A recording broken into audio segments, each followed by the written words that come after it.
Hello everyone, welcome into another The Ones Who Live video. In this video, I want to go over, does Michonne hear the echelon briefing? Let's talk about it.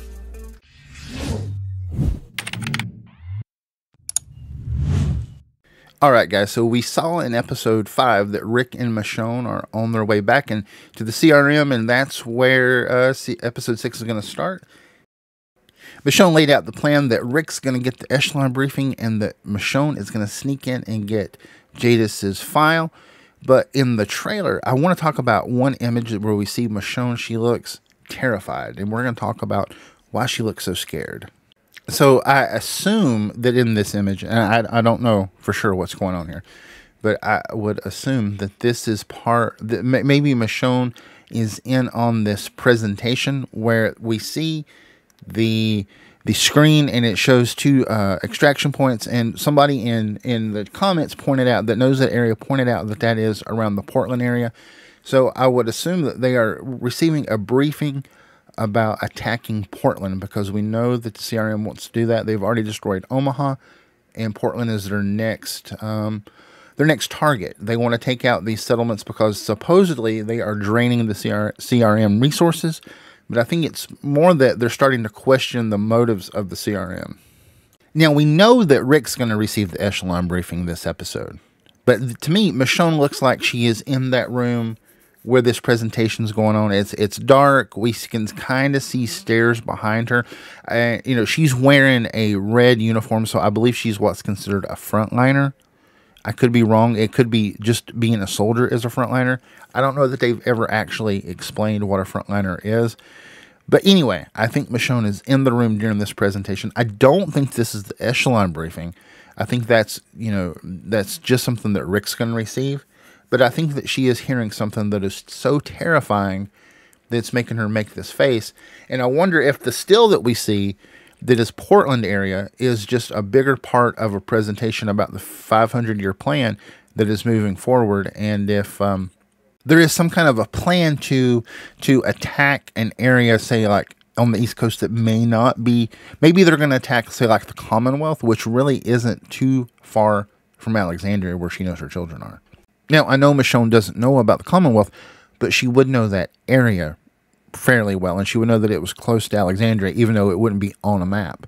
Or maybe they're even going to just attack that area because Bill already knows about Alexandria and she sees something like that on the map. That would make her pretty scared.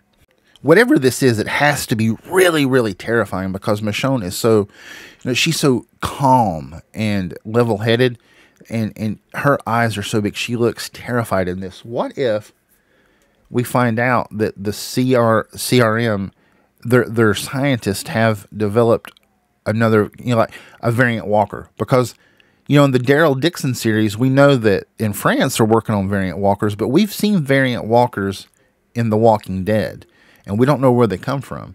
So if the variant walkers are created in France, the ones we see in France are created, then it stands to reason that the variant walkers we have in The Walking Dead in North America are created.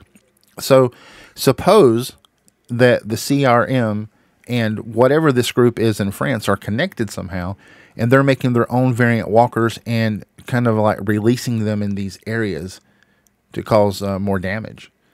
And Michonne realizes that, the Commonwealth really isn't too far from Alexandria, even though she wouldn't know about the Commonwealth, but she would know that area. So suppose she realizes that these smart walkers, because that's what we see in The Walking Dead, the ones that are that know to climb the ladder, and the ones that climb the wall at the beams at the Commonwealth that we see in season 11. She knows that those are being released and used as weapons near her home.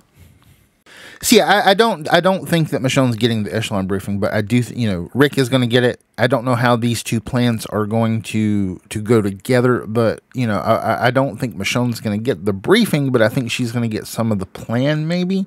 And I think that's why she's so scared in that scene that we see from the teaser. I also want to talk about this image a little bit in this video. So we see Pearl, and she is walking up to a window to look out at where some kind of a presentation is going to be. We see soldiers and a stage, but that's not what has me wanting to look at this image. It's actually up on the board behind her. If you will notice, up on the board, we get a PPP reference. It says PPP exception, and above it, it says reclamation. Now, if you don't know, the PPP has shown up before. It showed up in Tales of the Walking Dead, one of the episodes, and it also showed up in the main show. It shows up in the main show after Heath is taken or vanishes, or whatever happens to him. Gimple later said that he was traded by Jadis, the garbage people, to the CRM. But we find this card, Tara finds this card on the side of the road close to where the RV was parked. And we never knew what it was. We never knew what the PPP meant. Some people thought it had something to do with the Whispers, but we never know. And it doesn't show up again until Tales of the Walking Dead, and then it's on this board for the ones who live. So what does PPP mean? Now, we know the reclamation means those are the teams that go in to reclaim, destroy, tie up loose ends. That's the kind of team that Jadis said that they would send to wipe out Alexandria. So we see that reclamation, and then we see PPP exemption. Now, some people think that the PPP means Paris, Portland, and Philadelphia, but I don't think that's what that means. I think they're actually talking about a group of maybe secret soldiers within the CRM. Now, this would be soldiers that would be embedded in communities to decide if they were, like, how strong they were, and should they be wiped off the map as part of this 500-year plan. And I think that may be what we saw with Heath. Heath could have actually been, they may have changed the mythology around Heath, because, the actor doesn't want to be on the show. He left to do other things. But this may be part of a way to explain Heath. Maybe Heath was one of these embedded CRM soldiers who just like they find their way into these communities, they embed themselves there, they live there for a while to decide how threatening this community is, and does it need to be wiped out according to what the CRM is trying to do, like how they're trying to bring the world back. Because Bill does not want people that are going to stand against him. He wants people that are going to do whatever he says, because he is the ultimate leader. And the exemption part of the board would mean, don't, like when you send the reclamation team in, watch out, we have people embedded there. Don't kill them. Get them out. Get them to, maybe they have to get to those extraction points that we saw. I don't know. And, it's just a theory. It could be way out there, guys. Well, there you have it, guys. I've talked about two completely different things. Maybe my theories in this video are completely way out there. Maybe I'm really reaching this time. I want to know what you guys think in the comments. Do you think that, why do you think Michonne's making that face? What do you think has her so terrified? I'm a way off on what I think. Do you think she's actually hearing the echelon briefing? Do you think the echelon briefing has anything to do with the presentation that Michonne's watching in the teaser? Let me know that in the comments. What do you think about the PPP card and the PPP exemption? Does that make sense to you? Did I lay that out pretty well? Let me know. I want to know what you think. Let me know in the comments. I love reading your theories. And so yeah, let me know. Well, guys, that's all I have for you in this video. If you want to see more, you can click the box on the left, and that will take you to my most recent upload. You can sub to the channel so you don't miss any future videos, or you can click the box on the right, and that will take you to one of my most recent uploads. And I'll see you in the next one.